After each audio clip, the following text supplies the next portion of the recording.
L-Awtorità għall-Bini u l-Kostruzzjoni il-BCA irċifiet madwar 50 applikazzjoni minn avukati u l-fuq minn 20 oħra minn periti wara sejħa mill-Istat biex jingħataw servizzi professjonali b'xejn lil ċittadini li jiġu affettwati minn siti ta' kostruzzjoni.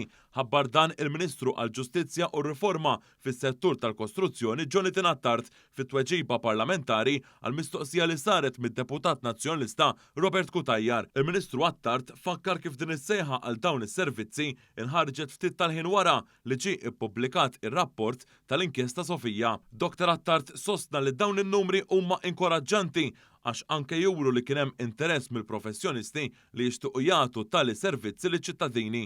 Spjega li bħalissa għaddejjem il-proċess li jiġu evalwati l-applikazzjonijiet li ġew sottomessi biex imbagħad jintażlu dawk li se jkunu qed iservu fuq dan is-servizz il-ġdid offrut. Fakkar li dan is-servizz se jingħata minn ħlas hekk kif il-Gvern se jagħmel tajjeb għalih. Il-Ministru temm jgħid li l-Gvern u fiduċjuż li se jservi ta' vuċi aktar b'saħħitha għal dawk li sa qabel kienu jsibuha diffiċli la darba jiġu biex jesprimu t-tħassib tagħhom fil-konfront ta' dawk ferm aktar esperjenzati fis-settur.